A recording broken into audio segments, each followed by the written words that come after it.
Hello, everybody at home. Panelists, you can now switch on your cameras. We're live to both Zoom and Facebook. It's wonderful to see all these people who've joined us already from their living rooms. Hello, good evening. My name is Bianca Mageni, and I'm the director of the Canadian Foreign Policy Institute. You can find out more about us at foreignpolicy.ca. And I just want to thank you all so much for joining us for Ink Not Blood, Poets Against War and Militarism as the New Normal. Welcome, George. Welcome, Pierre. Hey, Bianca. Thank you for bringing us.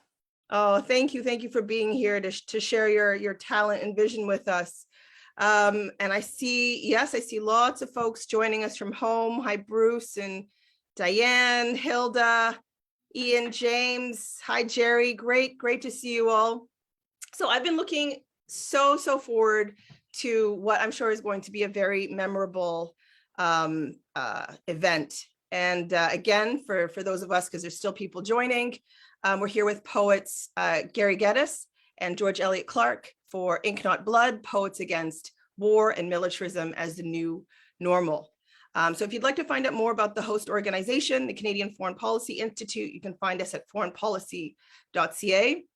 And we offer regular programming and educational events, news, as well as opportunities for action. And we inform people living in Canada about the country's diplomatic, aid, trade, and military policies abroad. And we challenge unjust foreign policy and seek to bridge the gap between the reality and perception of Canada's role in the world, as well as opposing the racism that we see embedded in the foreign policy. So our organization is reliant on donors in our community to keep going. So please do consider donating at foreignpolicy.ca/donation.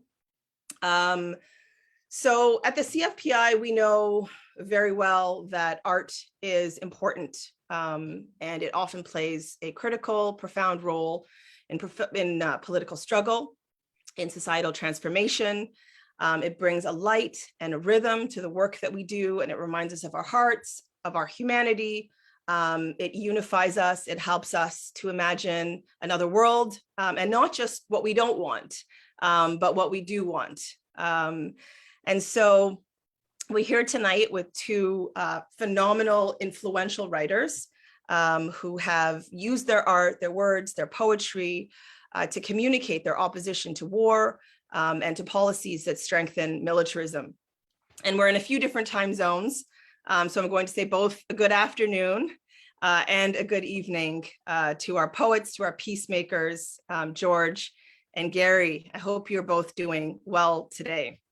And I also want to let you know that you can purchase their most recent offerings at bookstores or online, and I will be posting the links to their works in the chat, so you can find out more about how to access their great works beyond this webinar. So before we begin, I also want to acknowledge that I'm hosting this event in Montreal, Tiohtià:ke, which is the traditional territory of the Kanien'kehá:ka people and the keepers of the Eastern Door of the Haudenosaunee Confederacy. As I mentioned earlier, we're also streaming to Facebook. So that's facebook.com/Canada Policy. Again, I'll post that in the chat as well when I have a second. And yeah, if you have friends at home who haven't registered, who might want to watch this, you can just share the link straight from our Facebook. And yeah, so the chat is open. Already lots of you are saying hi. Please, we love to hear from folks at home. Let us know the traditional territories you're on and you're tuning in from, if you know what they are. As always, though, please refrain from any racist, sexist, or otherwise harmful commentary in the chat. Please do keep it cordial and civil. And I also want to just let you know a little bit of housekeeping in the latter part of our event. After we hear from our esteemed guests, there will be an opportunity for you at home to ask questions to Gary and George. So please, if you have questions for them, post that in the Q&A box. Much easier for me to find those questions if they're in the Q&A box, not the chat, the Q&A box.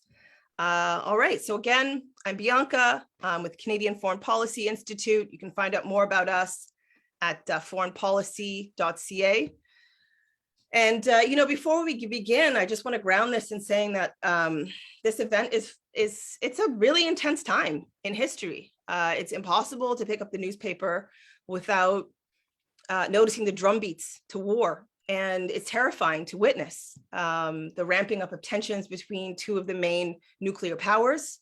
And, you know, as we said, you know, when reaching out to people about this event, as climate change, refusal to sign nuclear treaties, the pandemic, and a new Cold War, as these have revealed, international tensions are reaching an alarming threshold, you know, and it doesn't feel like we're moving in the right direction. As we witness extreme weather events here in Canada, for instance, the Liberal government is planning on spending tens of billions of dollars on climate destroying, unnecessary, dangerous fighter jets, for instance.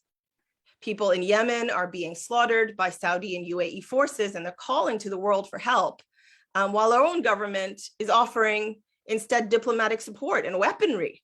And so alarm bells should be going off in all of our heads about how much suffering is being aided and abetted by our own government. And I think that we may express it in different ways, but I believe that most people are sick of systems of domination, and that people living in Canada want a foreign policy that is based on peace and human rights.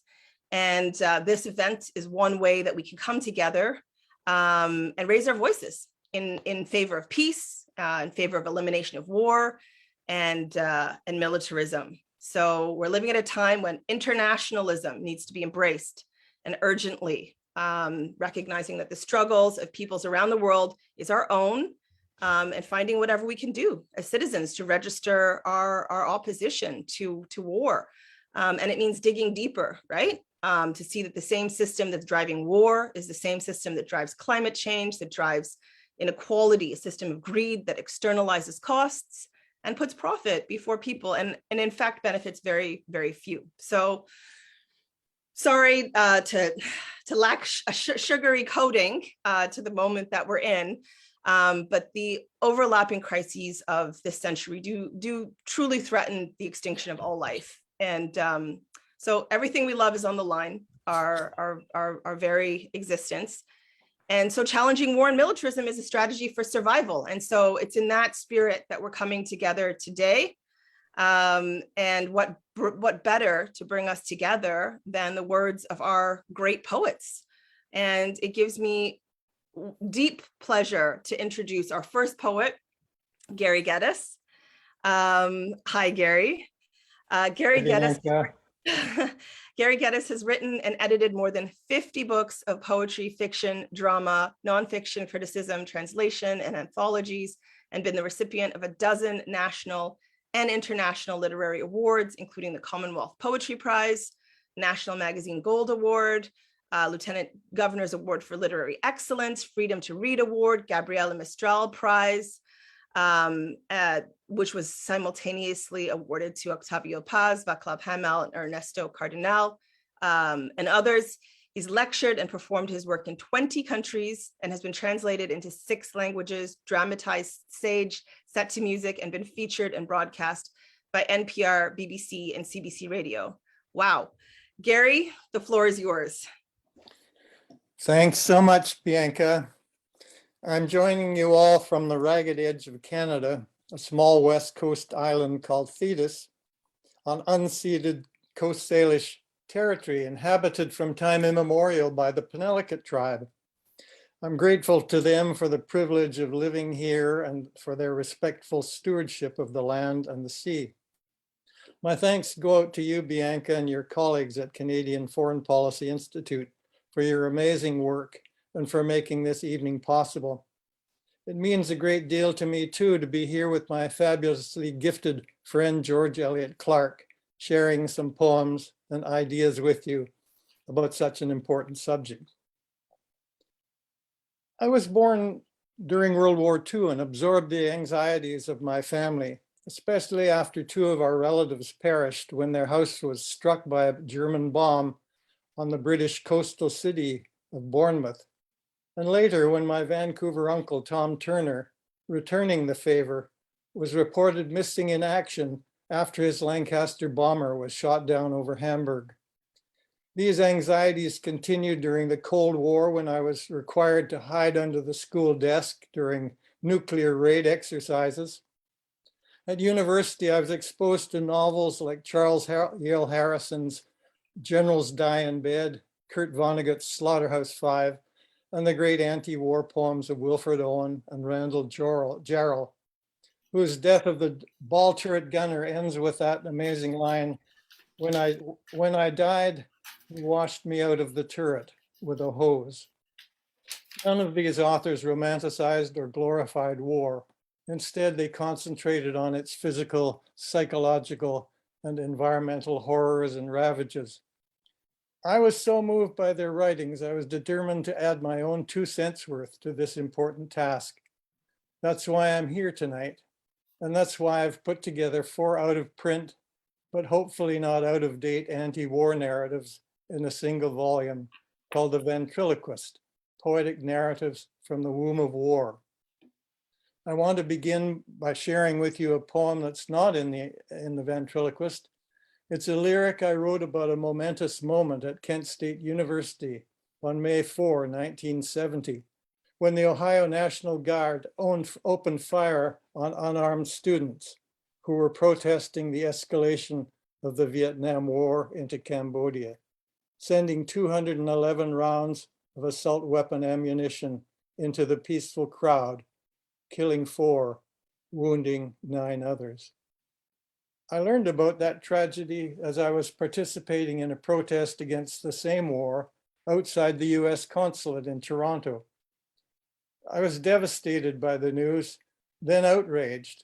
It seemed as if a rift the size of the Grand Canyon had opened up between me and my parents' generation. I tried to write about it for 6 years, producing nothing but angry diatribes against American foreign policy.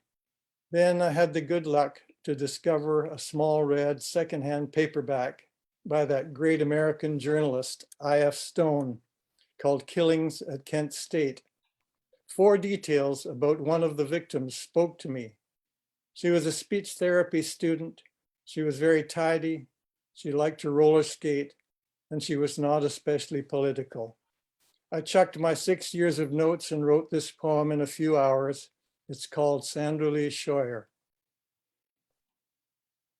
You might have met her on a Saturday night, cutting precise circles clockwise at the Moonglow roller rink, and walking with quick step between the campus and a green 2-story house, where the room was always tidy, the bed made, the books in confraternity on the shelves.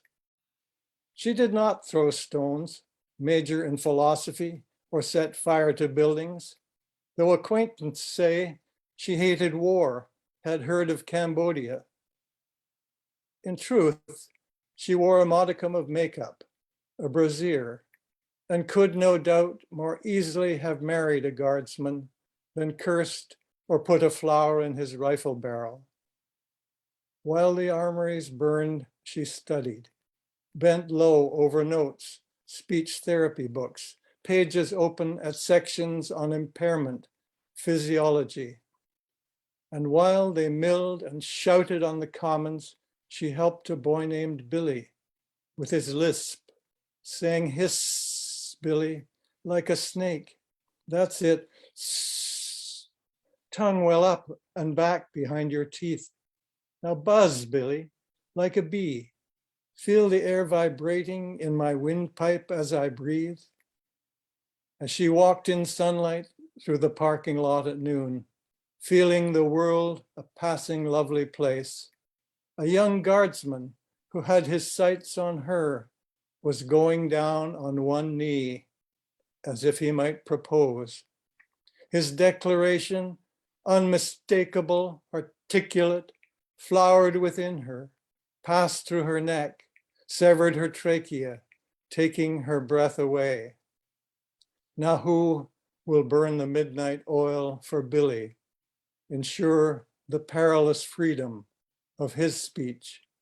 And who will see her skating at the Moonglow roller rink, the 8 small wooden wheels making their countless revolutions on the floor?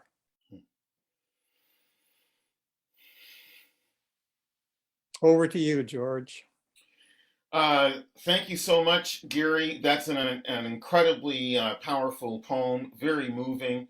And your whole discourse leading up to that, your reminiscences about being a child of the Second World War and growing up with the absolute horrific terror of potential nuclear annihilation at any moment during the 1950s is very instructive for us right now at this point, as Bianca was saying at the beginning of our program tonight. And it is a great honor for me to be here.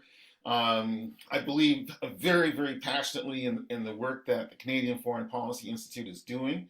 I think that anyone who can put forward a donation should.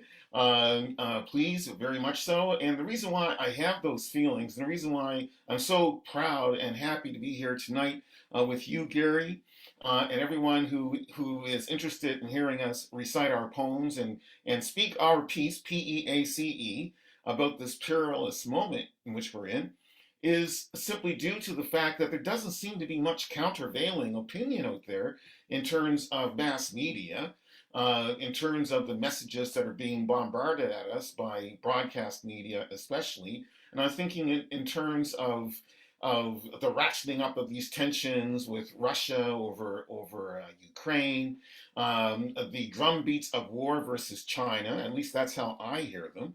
I think that the West is unhappy and maybe even just a little bit jealous over some of the economic gains that China has made. And also the kind of bullying that we've seen happen in terms of Cuba as well as Venezuela. And no one has to be a fan of any particular country's politics to be concerned about the possibility of innocent civilians being grievously harmed to suit the agendas of much more powerful players, so to speak. And actually, when I say players, I think that's an appropriate term, because too many of these war gamers and diplomats and big power politicians do look at the world as a giant chessboard and want to move the citizens and the people around on it as pawns, as their pawns. And so I think anything we can do to speak back against this danger is extremely important, and to encourage everyone to use their voices, so whatever means they have to get the word out that as we are trying to recover from a global pandemic, this is the last time, or this is not the right time, not that there's any right time to be launching what could be a horrific series of conflicts. So I'm a poet. I should get to the poetry. Well, actually, George, I would love to introduce you more fully. Sorry, Bianca. I'm sorry. Please go ahead. So, I mean, first I'll just say, thank you for that, and Gary, what a beautiful, haunting poem about, the killing of, these innocent students at the anti-Vietnam protest in 1970 by the Ohio National Guardsmen at Kent. Terrible event. Beautiful poem. And just for everyone at home, I've already put in the chat Gary's latest book, The Ventriloquist, Poetic Narratives from the Womb of War, can be found at roxmillpress.com, roxmillpress.com. Please do check that out. I now have the deep pleasure of introducing poet George Elliott Clarke. George is the 4th Poet Laureate of Toronto between 2012 and 2015, and the 7th Parliamentary Canadian Poet Laureate from 2016 to 2017. He was born in Windsor, Nova Scotia in 1960. He's a professor of English at the University of Toronto and has also taught at Duke, McGill, UBC, and Harvard. His recognitions include the Rockefeller Foundation Bellagio Center Fellowship, the Pierre, Elliott, Trudeau Fellows Prize, the Governor General's Award for Poetry, the National Magazine Gold Award for Poetry, the Premio Poesis Poet. There are so many awards here. I feel like I could spend an hour listing the awards that George has gotten. I'm going to have to truncate that.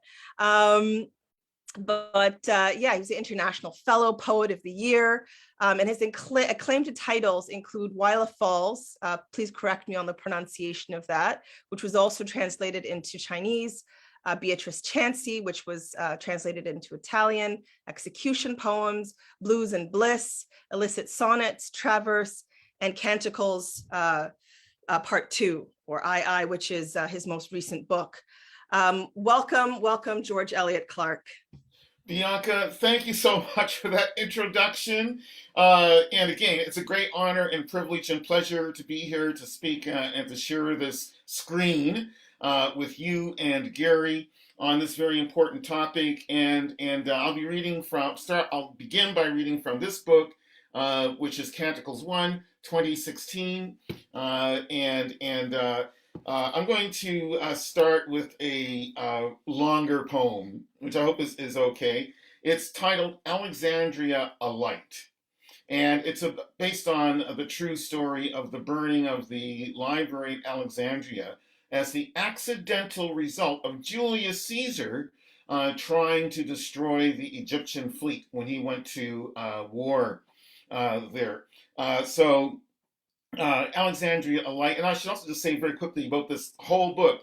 It's an epic poem. It deals with transatlantic slavery and resistance to slavery. It deals with imperialism and colonialism and resistance to imperialism and colonialism. It's in 2 volumes. It starts with Jesus and it ends with Mao Zedong. So you can make whatever you want to make out of that pairing, that juxtaposition. Do with it what you will. But anyway, I wanted to respond to that grievous history of imperialism and slavery, and this is the way I chose to do it. So this first poem, again, is Alexandria, a Light. Sunshine charred to smoke, saith Plutarch of the Tsar.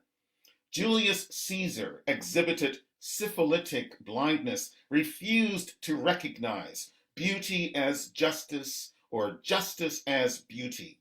As at Alexandria, Egypt, 48 BCE, that untimed time, in his putsch to dethrone Ptolemy, to rout the obstreperous Egyptians, and so he waxed incendiary. The gypsies were so havocing his sails, so disrupting his seaborne siege, Caesar fretted that his patchwork armada would fritter into tatters, become cracked open carcasses, mass floating coffins, his sailors bloated like rats dead in the drift, or look, bedraggled rats clinging to splinters.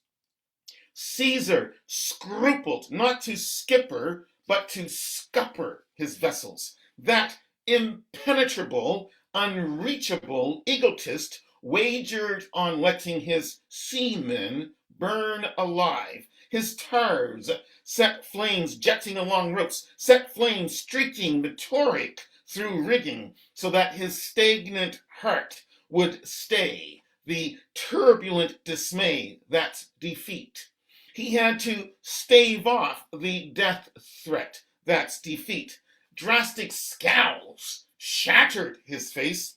Better to arson his navy, make smoking, fiery, unholy funerals of his fleet, char waterlogged wood to charcoal chips, so that each burning boat resembled conniving dandelions.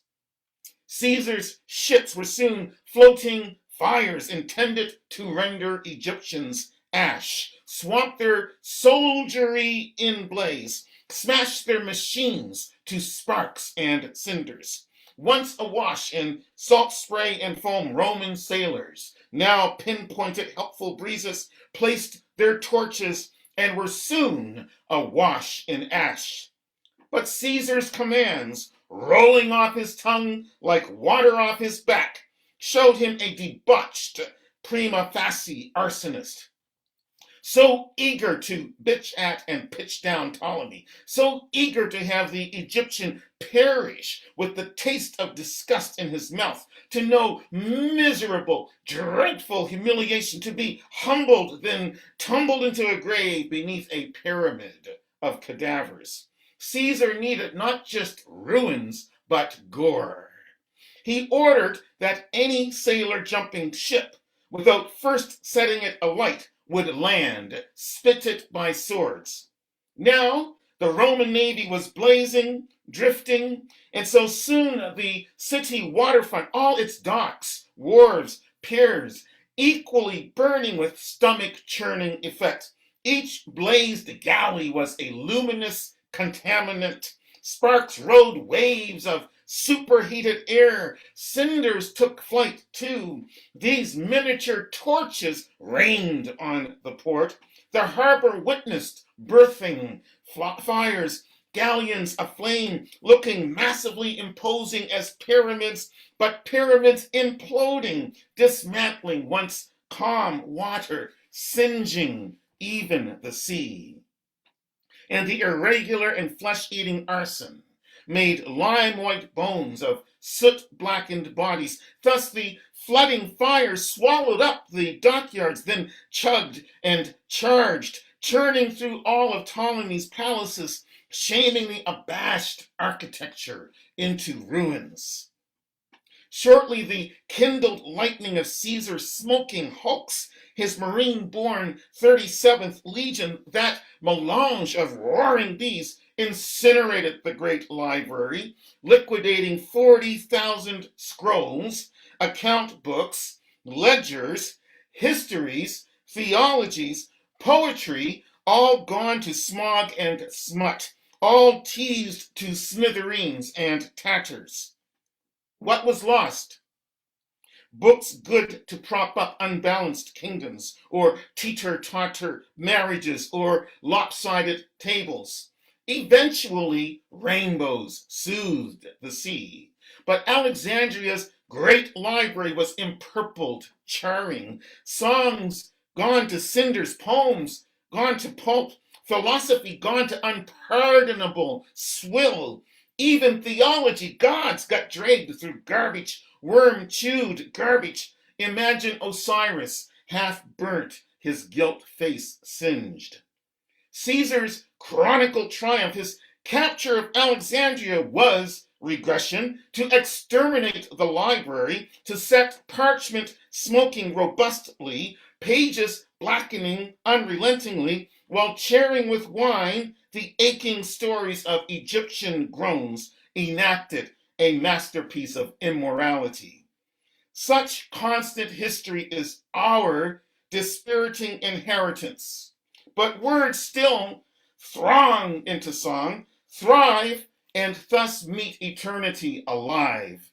Dante's glittering ink, par exemple, or Leighton's crowing lungs, or Dewassau's plumes of letters, all arrive as impotent as sparks, or as the lighthouse beams that silver the wrecks of vainglorious tyrants and the seaweed graves of sunken assassins and arsonists, to tell us liberty is priceless, not gold, that the poet enters a pantheon of equals, the perennial pinnacles, emissaries of wine, that their great strumming is fire that never dies down, that encumbers otherwise unencumbered darkness. Amazing, amazing. Beautiful. Incendiary stuff. Incendiary stuff, George. Wow. For those of you at home, George's latest works, Canticles, Part 1 and Part 2, can be found at guernicaeditions.com. And the link to that is in the chat. And he writes about everything from slavery to imperialism to liberation to independence. And George, I've noted that a lot of your work addresses Western imperialism, whether it's Columbus or Zulu warriors fighting back the British, or Mao's China. And I'm really curious to know, well, what inspires you to write about these topics? That's a great question, Bianca, and I'll just say very quickly that as Gary gave us a little bit of his personal background, I'm Black, part Indigenous as well. I'm from Nova Scotia, seventh generation on my mother's side. They were refugees from the War of 1812 who arrived in Nova Scotia with Cherokee, who were on the British side during that conflict. And on my father's side, I'm the great grandson of the son of former slaves. So in my own genealogy, slavery is only 5 generations back. In my personal genealogy, I'm only personally 5 generations out of slavery. So all this is very, very close to me. I had to grow up with this understanding of what it is to struggle against oppression, to flee oppression, to endure war, to be refugees, and so on, like so many of us here in Canada or on Turtle Island on this side of the Atlantic. And the other thing, too, that's important for me is the fact I grew up in a city that was founded for war. Halifax was not founded as an act of peace. It was founded in order to allow the British to conquer Fortress Louisbourg and then Quebec City and establish British dominion over all of North America. That was their plan, at least.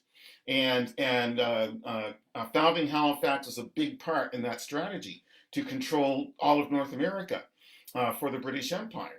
And Halifax was the capital of the North Atlantic Fleet of the Royal Navy. And of course, Halifax suffered the results of being such an important naval base in the North Atlantic because of the Halifax explosion, which I certainly grew up hearing about. That happened in 1917, December 6, 1917, and laid waste to the north end of the city, killing 2,000 people outright, leaving 20,000 injured and many, many, many other thousands homeless. And to look at the photographs of that devastation, it was North End Halifax looked a lot like no man's land in the Great War. And so having that history in my own background, and I think like many Haligonians, or at least like a few of us, I really took that history to heart and understood that probably, I don't know if it still is, but probably during the last Cold War, Halifax would definitely have been a target for missiles. Absolutely. Mm. Thank you for sharing that history with us. And again, for people at home, please check out Canticles 1 and Canticles 2 at Guernica Books. Over to you, Gary.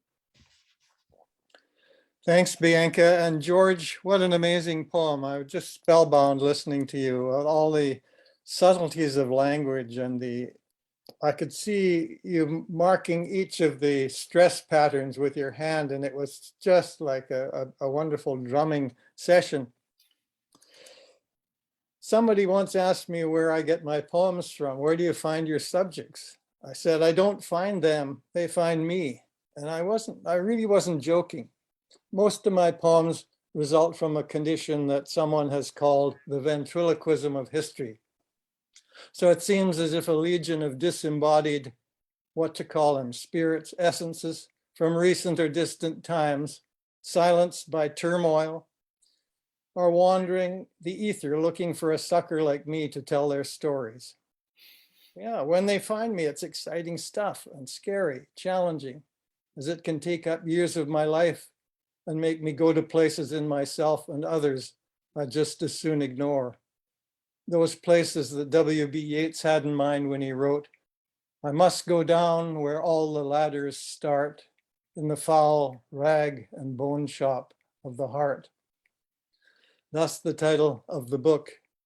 Ironically, I'm never quite sure if I'm the ventriloquist or the dummy. The short narrative poem I'm going to share with you is called Letter of the Master of Horse. When the Spanish ships were sailing across the Atlantic for their rape of the Americas, they were becalmed in what is now known as the horse latitudes. As water supplies diminished, the horses panicked, became violent, and had to be thrown overboard. This image stuck with me and made me conjure up the young man in charge of the horses, how he must have felt during this and subsequent nightmares. The voice you'll hear is his composing an imaginary letter to his sister back in Spain. He's suffering, obviously, from what we call PTSD, and the narrative poem takes me about 7 minutes to read. Letter of the Master of Horse. I was signed on the King's authority as Master of Horse. 3 days, I remember quite clearly, 3 days after we parted. I did not really believe it. It seemed so much the unrolling of an incredible dream.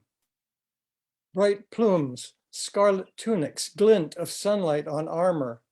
50 of the King's best horses, strong, high-spirited, rearing to the blast of trumpets, galloping down the long avenida to the waiting ships.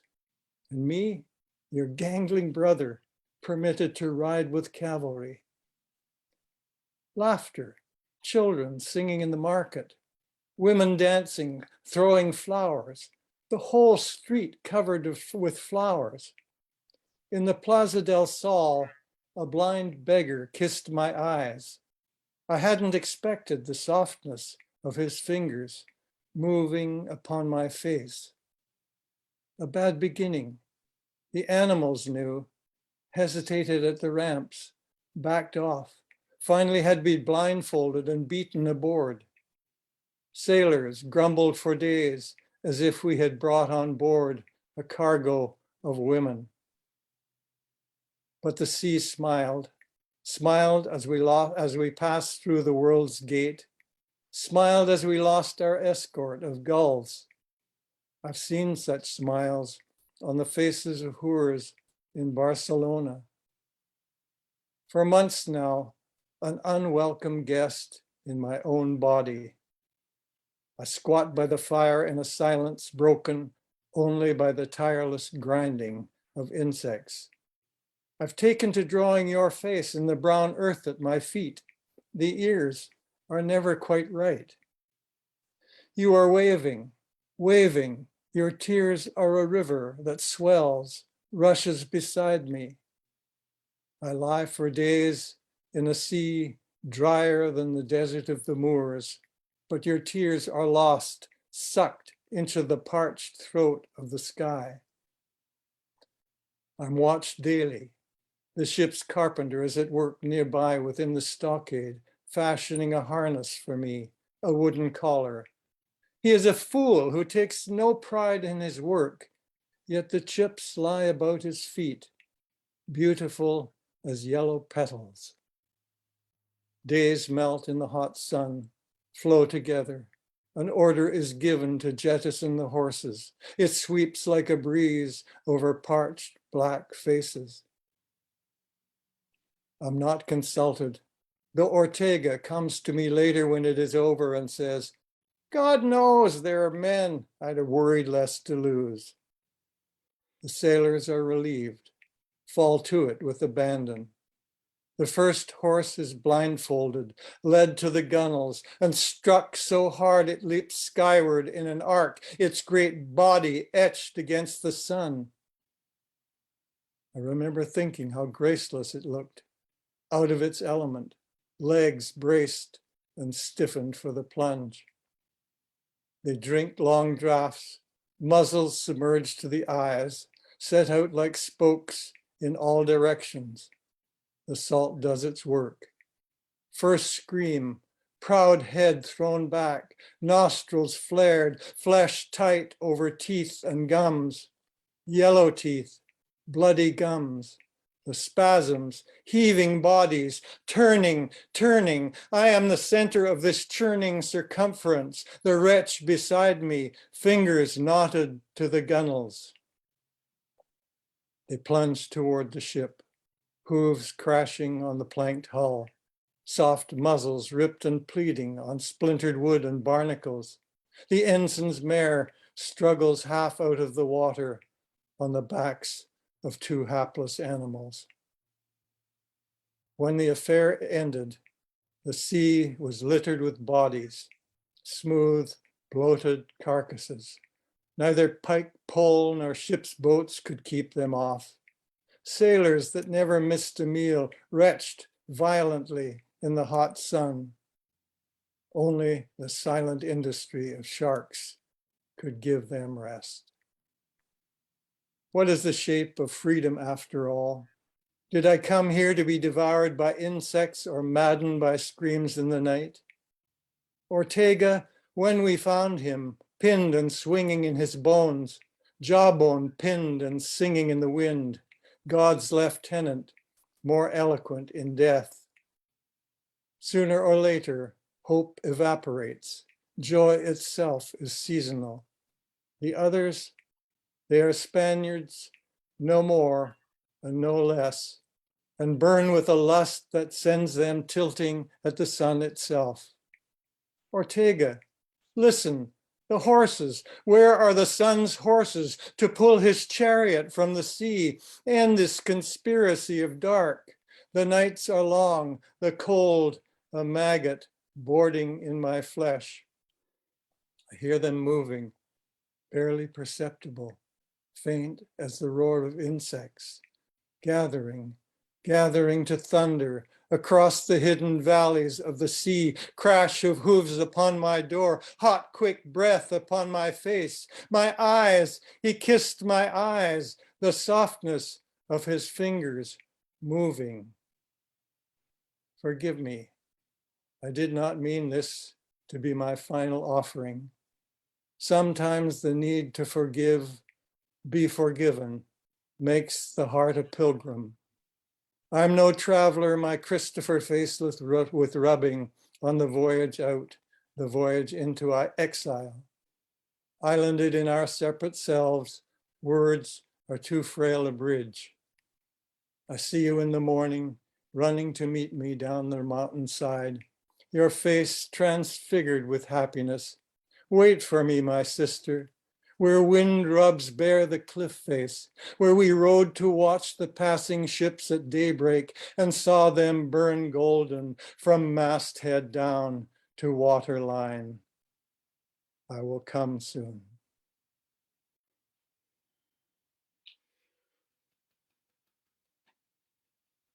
Wow, Gary, that was vivid, really haunting hear that doomed youth, doomed mission for a young person. That poem was called Letter of the Master of Horse from the Ventriloquist. Yeah, Letter of the Master of Horse from the Ventriloquist. And again, you can get that at you can get the Ventriloquist at rocksmillspress.com.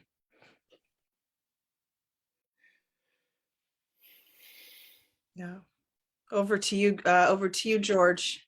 Well, it's again a great pleasure to be reading with Gary. That was a transfixing poem, and I really think it's important to recognize again not only the cultural destruction that war perpetrates, but of course the destruction of the environment, of natural life, flora and fauna, and of course human beings as well.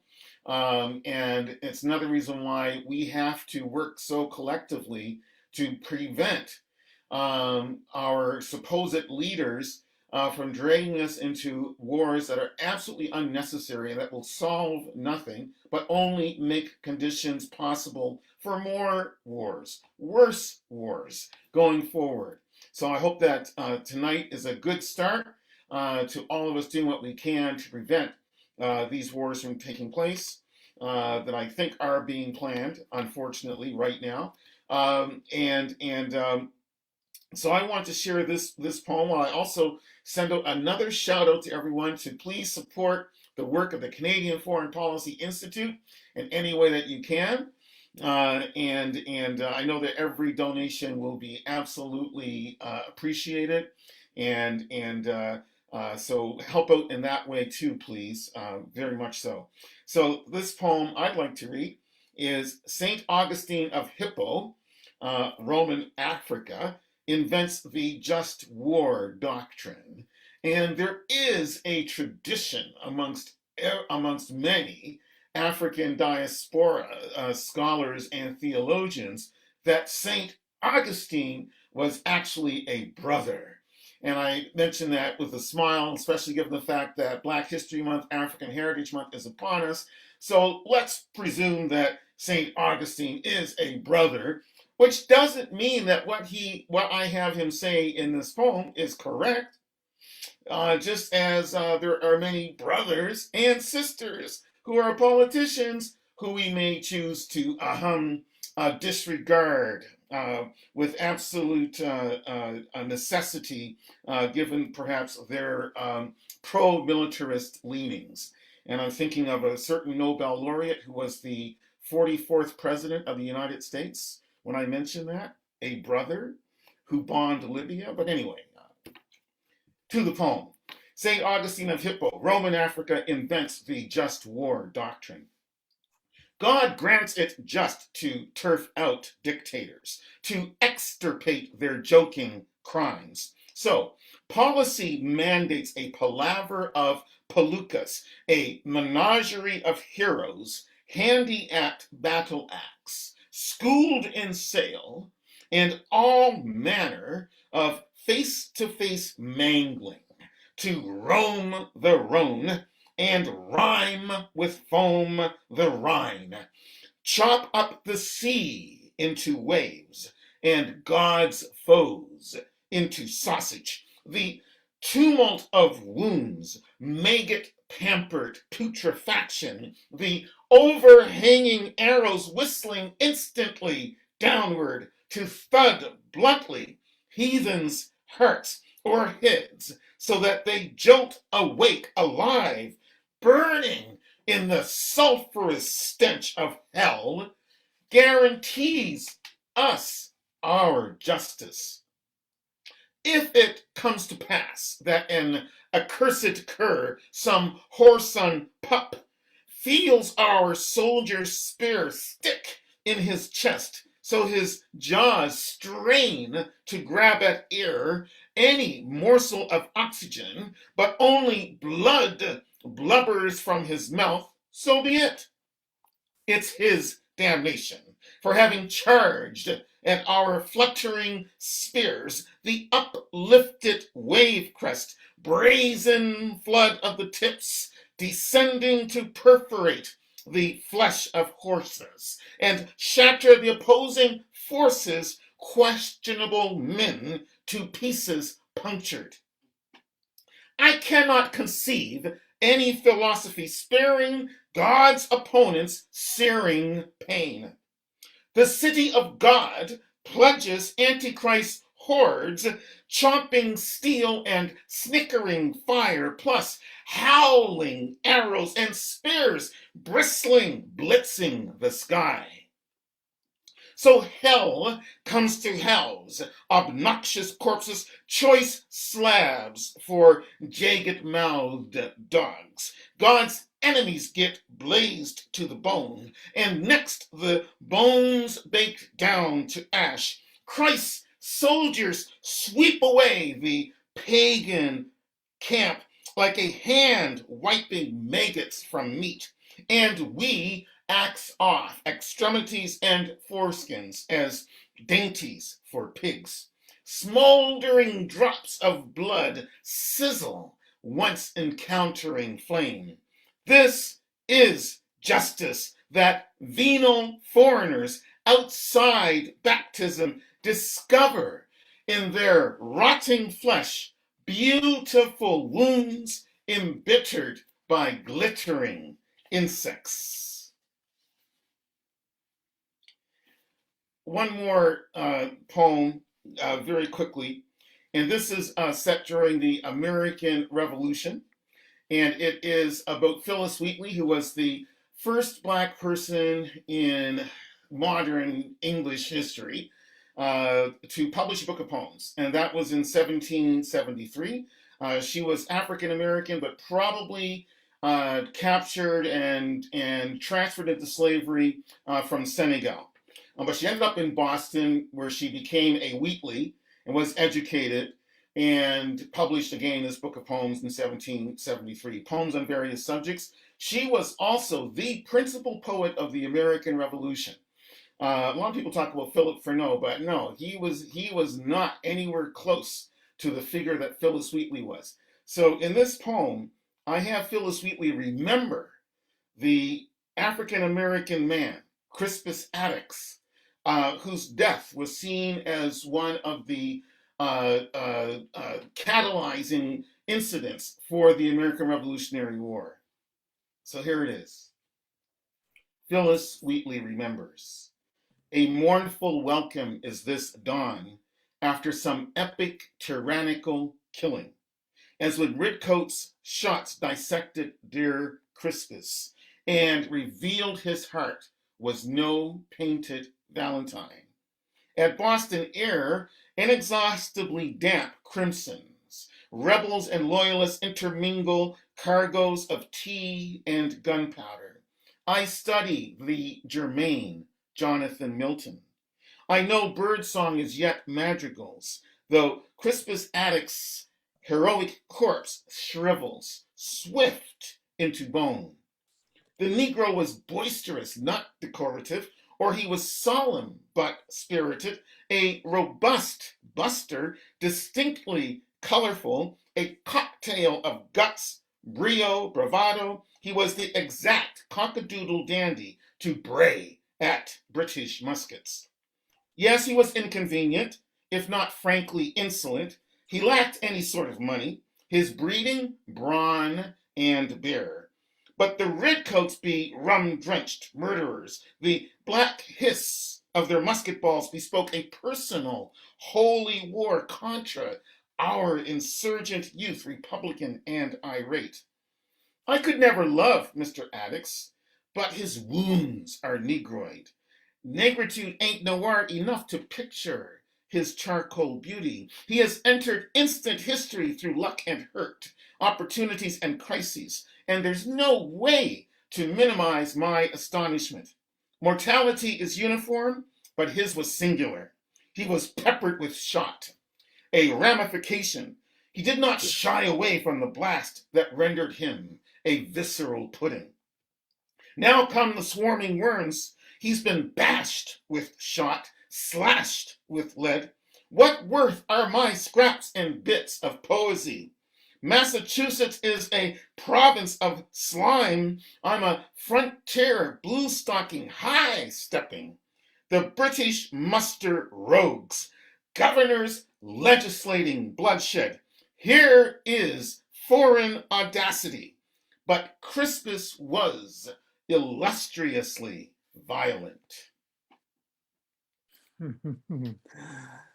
Oh, wow.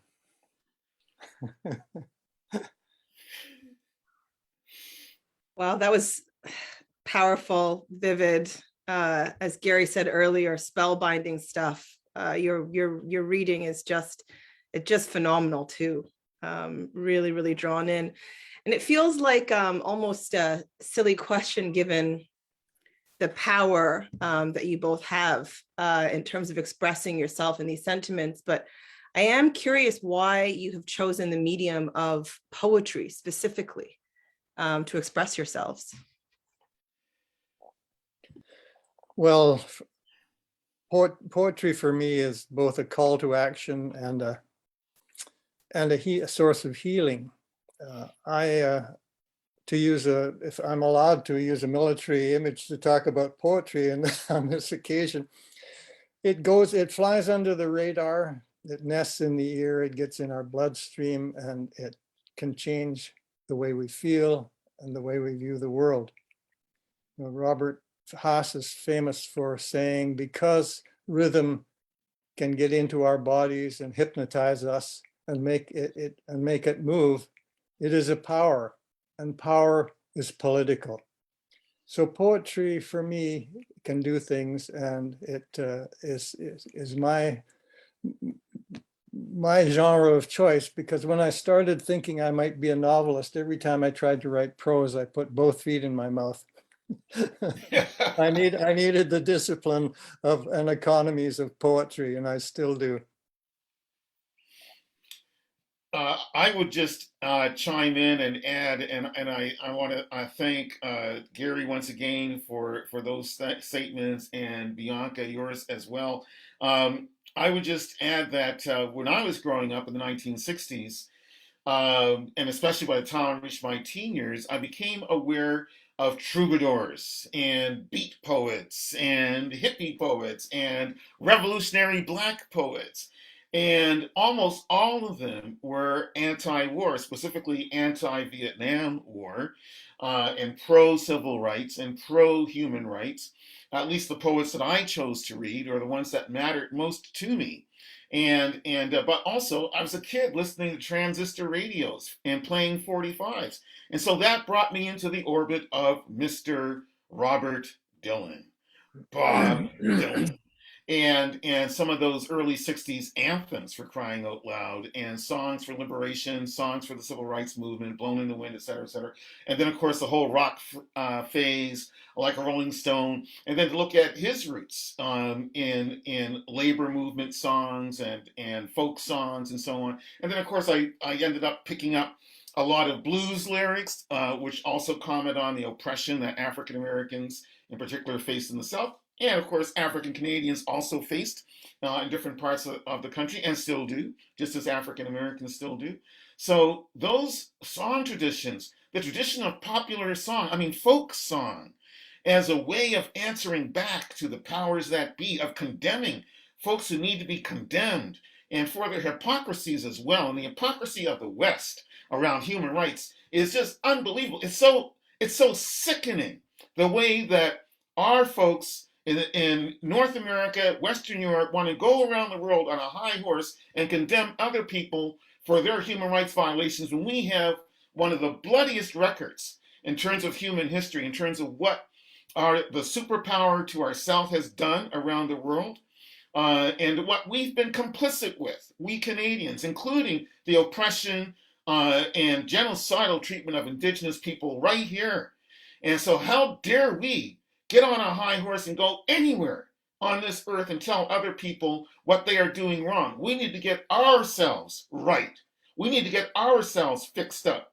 And I look to the singers, the songwriters, the poets, the artists, the visionaries, the filmmakers, for sending that message, bringing that message out, putting it out there, because we cannot depend on the mass media to do it.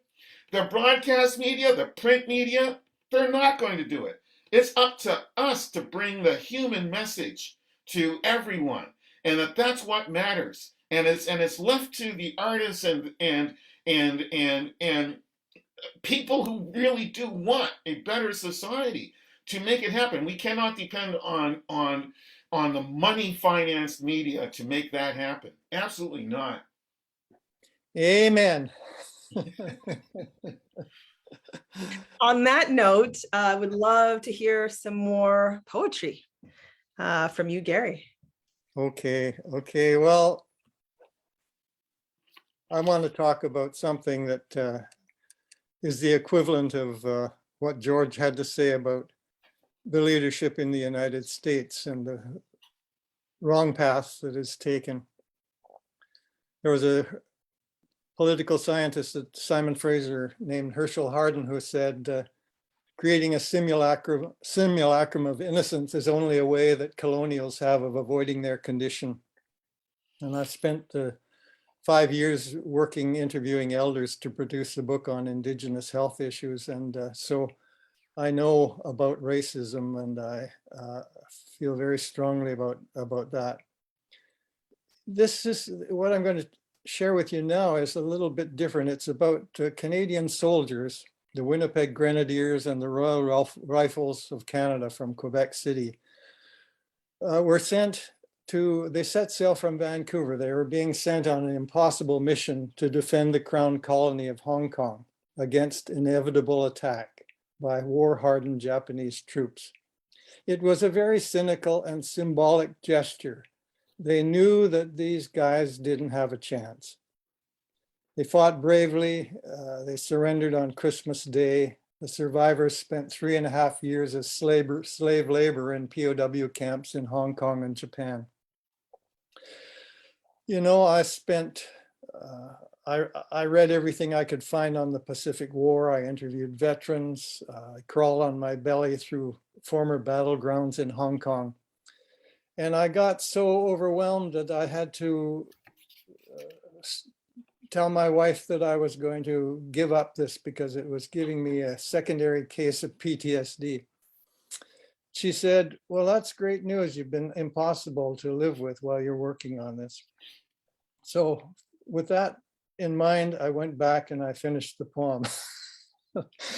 And it was difficult, but it was a wonderful experience for me, meeting those men and digging more deeply into what really happened at Hong Kong and why the Canadian government had sent these men to their deaths, basically.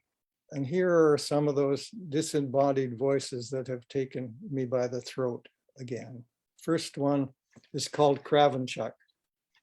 And I hadn't realized it until listening to your comments earlier, Bianca, that it sort of ties in with the ink, not blood routine. We were out back of the reservoir when this Nip plane comes over the ridge and opens fire. As the shells hit, a trail of dust devils snakes towards us across the valley. We stand gaping like a couple of yokels until it's just about overhead, then dive into the makeshift bunker. Harris starts screaming, I'm hit, oh God, Sam, you can feel the warm blood on my shoulder. His tragic look is so authentic, you'd think he'd rehearsed it from old movies. He'd have run off screaming like that if I hadn't grabbed both ankles and shouted, tea, you stupid fucker, I spilled the thermos down your back.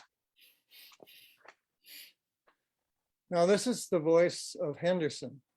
And it's the final moment in the battle for Hong Kong. I did most of my fighting in Repulse Bay in a hotel half full of civilians. We took up positions in a plush suite on the second floor. One of the men sat in an armchair scanning hills out back with binoculars. When he spotted movements, I'd swing into the window and fire, then drop back. Suddenly there was a woman in the doorway saying, my dog, I'm looking for water for my dog. We pulled her down out of the line of fire and gave the dog radiator water we used for tea. Later, when the Japanese were 2 football fields away and their planes were dive bombing the barracks, I thought of that woman and her parting comment, if he bothers you by barking, shoot him. This is the voice of Sullivan. There's a strange hush at St. Stephen's as we wait for them to storm the college. Nurses drift like butterflies among the injured, offering a word, a touch, a cigarette.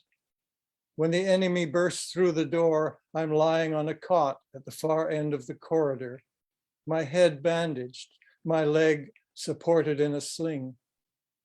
2 soldiers proceed to bayonet the sick and wounded in their beds, to a chorus of screams and protests. A nurse throws herself on top of one of our boys to protect him. It might have been the kid from Queens, and they are both killed by a single thrust of the bayonet. I suppose they were sweethearts. Pinned at last, she does not struggle. Her hands open and close once like tiny wings, and the dark stain of her white starched uniform spreads like a chrysanthemum, a blood-red sun. I cut the cord supporting my leg, slip on the nearest smock, and stand foolishly at attention. My right index finger brushes the damp cotton of the bandage. Later, the butchers are shot by their own officers. One apparently had lost a brother in the final assault.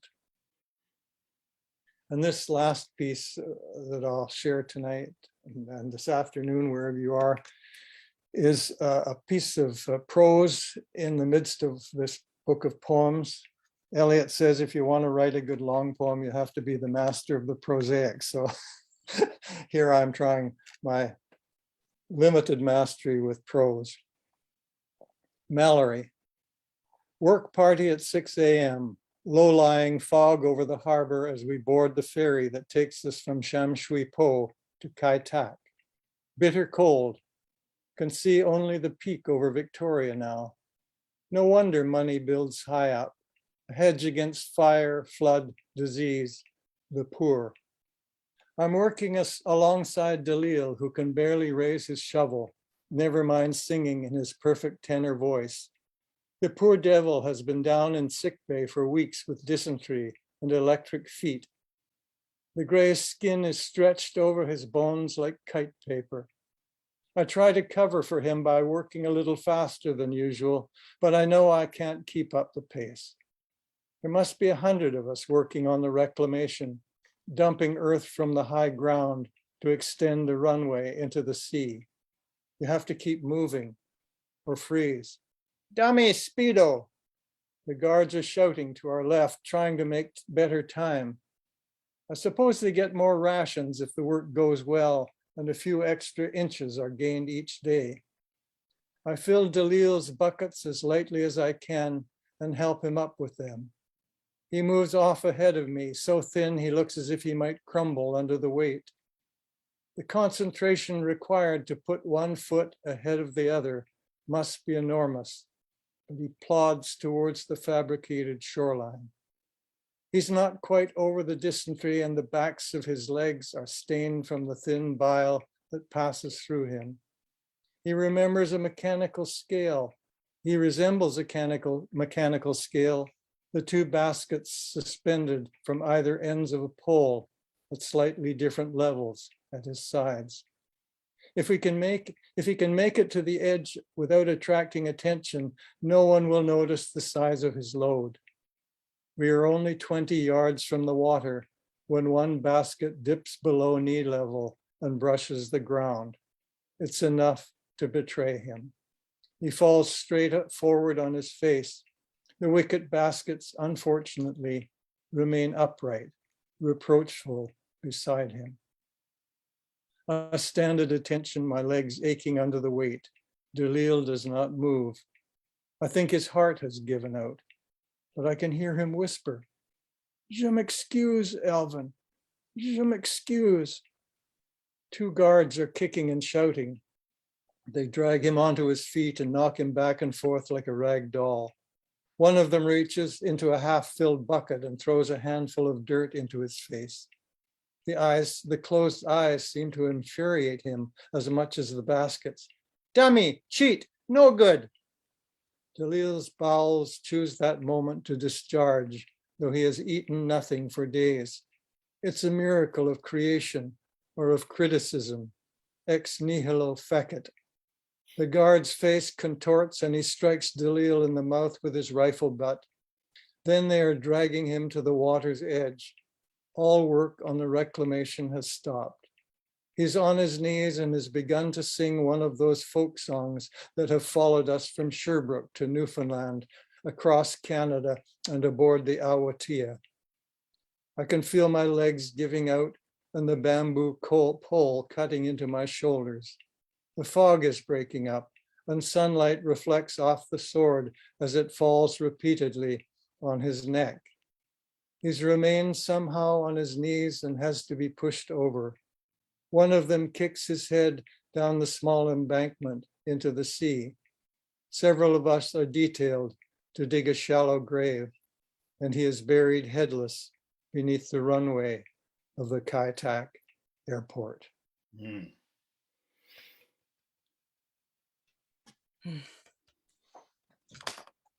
Beautiful stuff, Gary.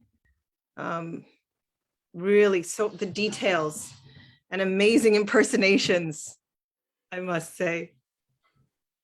Thank you so much. Gary's latest book, The Ventriloquist, can be found at roxmillpress.com/The Ventriloquist. Please do check it out. George. Well, such a great set of images and narratives bringing fully to bear the horror of conflict and I want to, as my last poem tonight, I'm going to speak or try to speak in the voice of Walt Whitman, great Democrat, American poet, and who was a nurse during the Civil War, U.S. Civil War, helping Union soldiers, wounded Union soldiers. So this poem is supposedly, again, Walt Whitman speaking. Whitman at the front. The gunfire, explosive fumes, clouds, frail as wilting cobwebs. The war economy recycles metal crap, bullets, metals, bullets. The generals, inveterate schemers, dream blood runs true as a gunner's aim, but it splatters, smearing everyone, shooter and victim alike. It slathers everyone, everything with the cavalier objectivity of any bomb. I inhale glum, morose, atmospheric lava, hear drizzling sobs as I slosh among the wet newborn corpses in this undiluted hell, rigor mortis settling in, unsettling to see, as live eyes go blank as statues' orbs. Guns bicker and bark, blather and botch. I slog under the translucent muck, the smog and murk with a prerogative of ale, to doctor workable ailments, to nurse survivors through bereavement, to okay even obscene grief. The infernal is incarnate here just because the Negro, our brother, is deemed ineligible for liberty, but not insensible for servitude.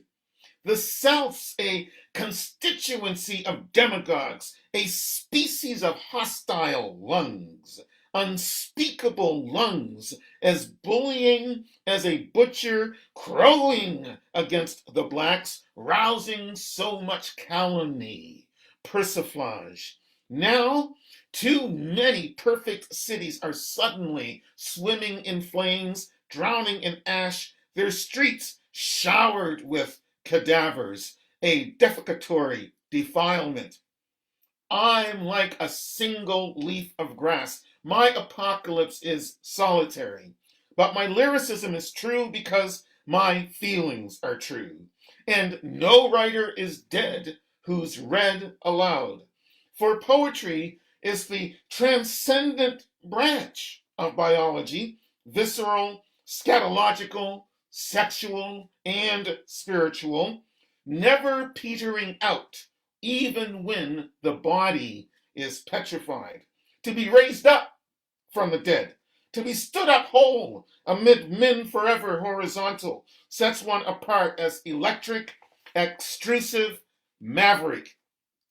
I have insolent loins, libidinous thighs, and allow libido dominandi and disallow war, its packets of smoke and pockets of fire, the grisly uniforms bandaged in stains, the young men's limbs put to holocaust, the black sun's scarlet beams, the orchards dug up for tombs, the dutiful bleeding of the prone, the pouncing blood of the bayonet wound, the prodigious belligerents come to corroded brilliance, the young souls now silent and visible as ghosts, the maggots that are every corpse's harem, the uproar of lice ubiquitously, uniquely iniquitous, the crusade excruciatingly crepuscular, the posthumous perfume.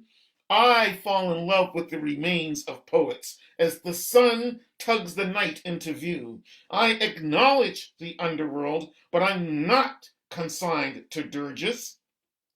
A lifespan requires consumption of sex, production of love. That's everybody's affluence, to explore every diamond sinew in greedy sacking, the voluptuous ransacking, the lanky Adonis planked on the bed, not trusty grief, not guiltful tears, hard as mud chunks dried, not to savor cesspools.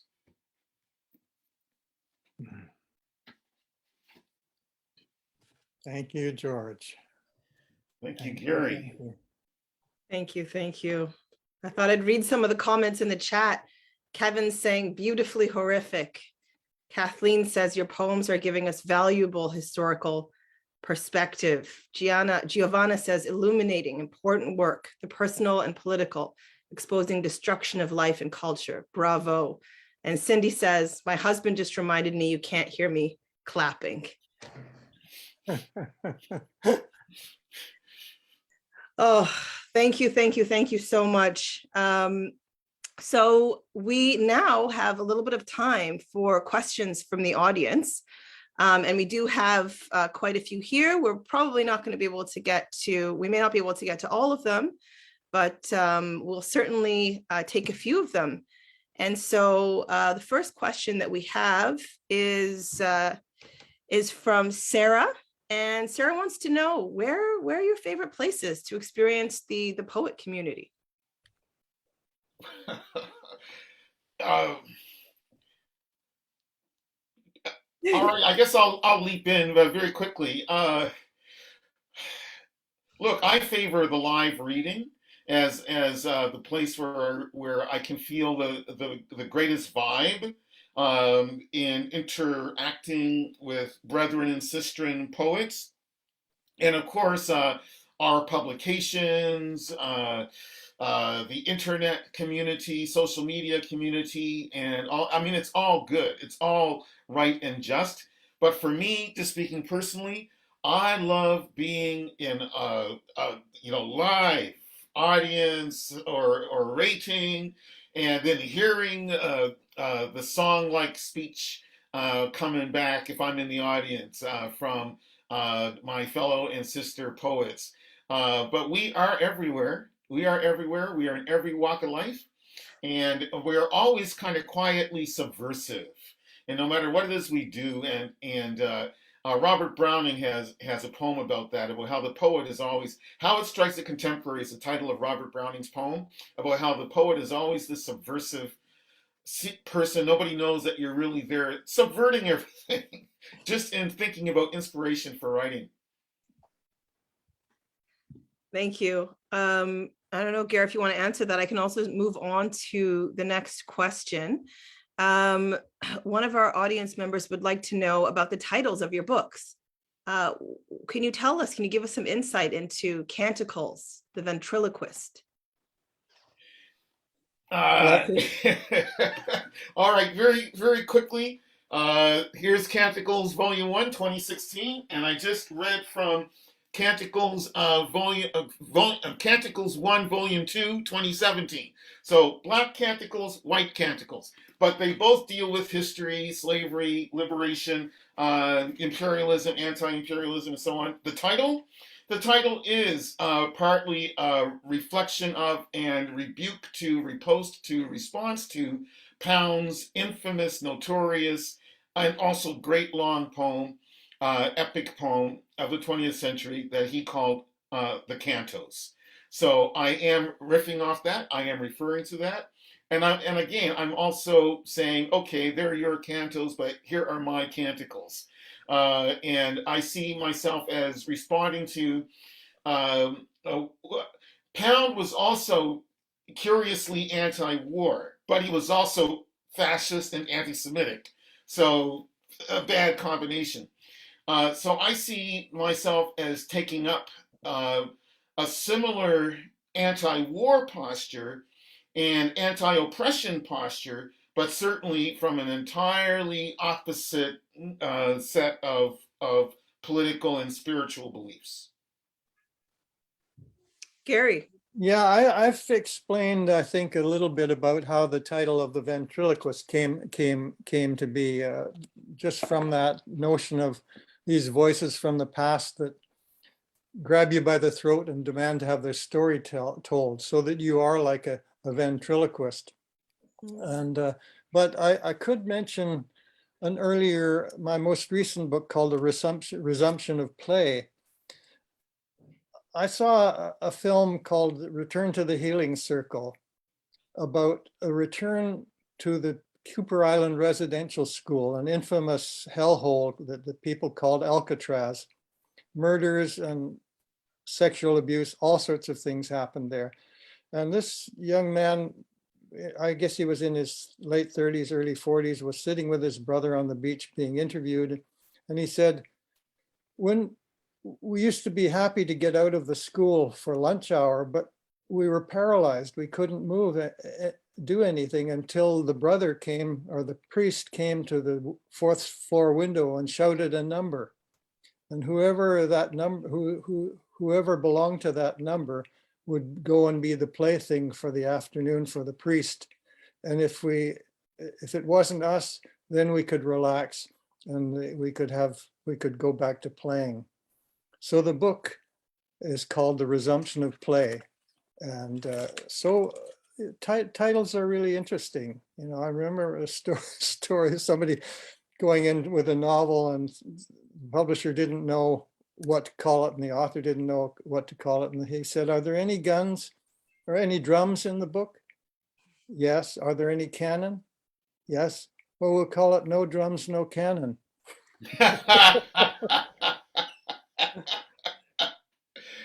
So much for titles.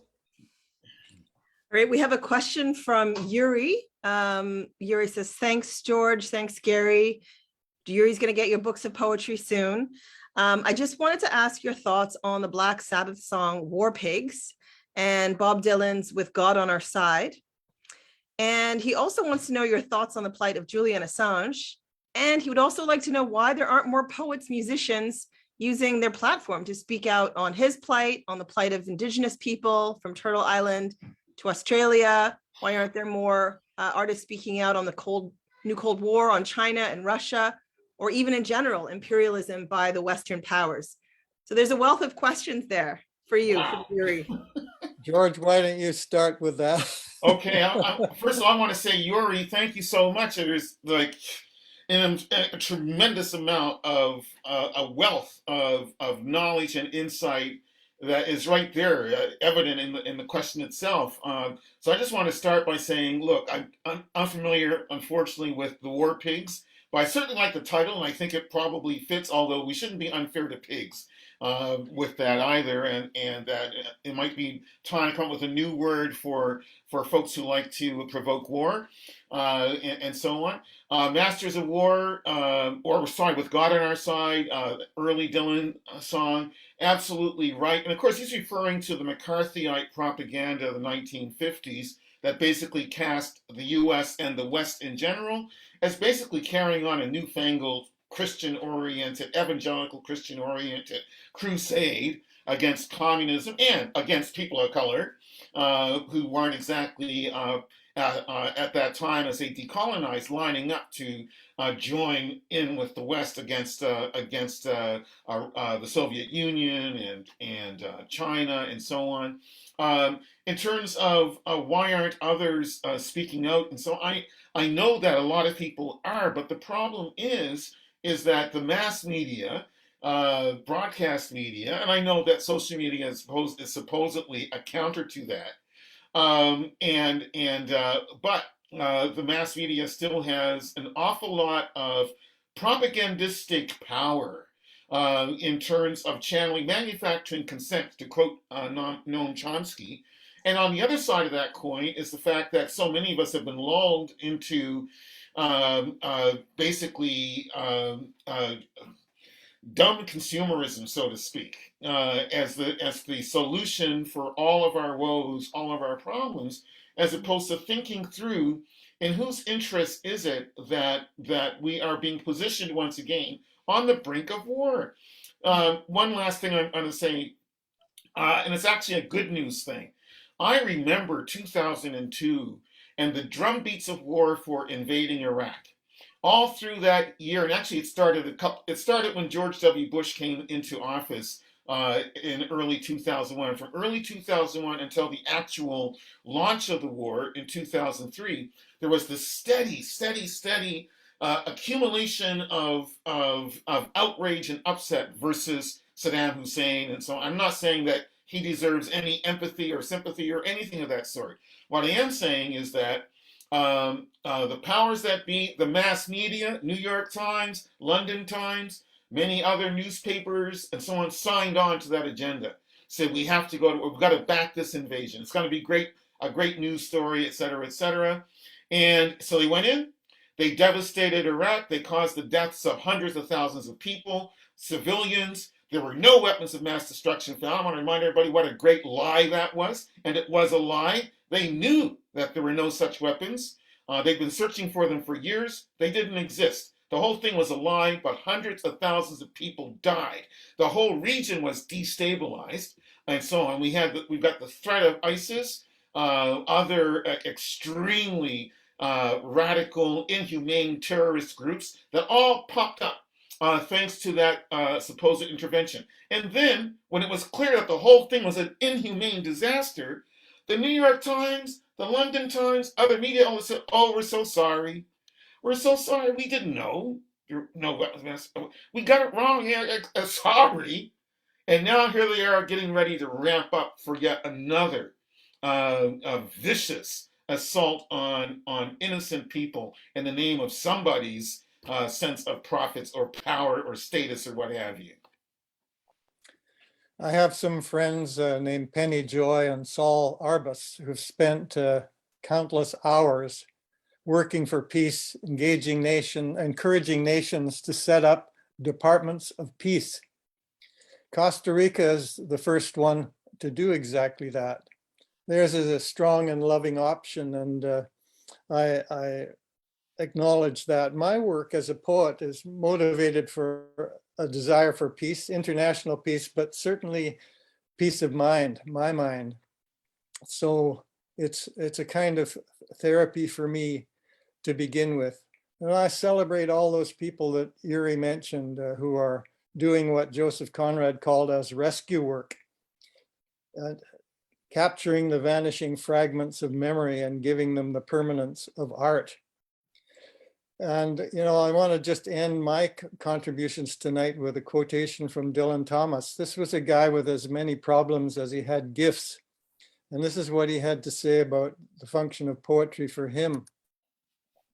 "Out of the inevitable conflict of images," he says, "inevitable because of the creative, destructive, and contradictory nature of the motivating center, the womb of war, I try to make that momentary peace, which is the poem." The key word here, of course, is the word momentary, because peace is never a permanent condition. It needs, like poetry and other forms of meditation, to be practiced daily. And Gary, if I may just jump in very quickly, that quotation is a great quotation from Dylan Thomas, and it reminds me of yet another singer-songwriter, John Lennon, and his great, along with Yoko Ono, their great intervention. I think it was December 1969, maybe 70, when they bought billboards all over the world and had one simple message planted on this billboard. And it's a great message, and it was simple. And it was, of course, responding to the Vietnam War. But it was simple. It just said, "War is over." And then in brackets underneath, "if you want it." And I love that because it puts the power back in the hands of the people. If we don't want war, war does not have to happen. If wars start, we can stop them. Just as that great generation of the 1960s ended the Vietnam War. Stop the Vietnam War through all those protests. So it is possible for people power, especially in democracies, to prevail. Oh my goodness. Beautiful, powerful words, I think, on which to end our evening. Beautiful words, Gary, about peace, international peace, and peace of mind as well. And war is over if we want it. And we do want that very badly. Thank you for your scathing critiques of war, Gary and George. Really brave writing, powerful writing. Thank you for helping us to dream and for sharing your immense talent with us. Just have a few announcements before we leave. There was an op-ed from the Canadian Foreign Policy Institute in yesterday's Toronto Star, where We debate former Mulrooney Chief of Staff Hugh Segal about whether or not the military is too small. And I, of course, argue no, and that those that profit from war and weapons sales want us to believe that our security is dependent on increased military spending. But for most of us living in Canada, the opposite is true. We have our pandemic, we have ecological, social, and economic threats, and expanding the largest federal government ministry can't protect us from these overlapping crises. So there's a reader's poll. I'll post that in the chat. Please do vote. The militarists have all voted. Also on Friday, we will be hosting Noam Chomsky, who will be speaking about the growing conflict with China and many of the tensions that have been addressed during today's webinar. And we'll be examining Canada's role specifically. So please do join. The link is in the chat. You can also find out about this at foreignpolicy.ca. Finally, our organization is reliant on contributions from our community. So please do consider donating or becoming a sustainer at foreignpolicy.ca/donations to help us continue doing this vital work. And thanks again to our esteemed guests, George Elliott Clarke and Gary Geddes. It was wonderful, wonderful, wonderful, so rich to spend this time with you. Thank you for sharing your art with us and your craft with us. Thank you for giving voice to the struggle against war and imperialism. So please do check out their books. And that's it for our program tonight. Good night, everybody, and peace. Thank you, Gary. Thank you, George. Thank you. Bye-bye. Thank you, Bianca. Thank Thank you you, so much. Bianca. Have a good Thank evening. you, Gary. Bye.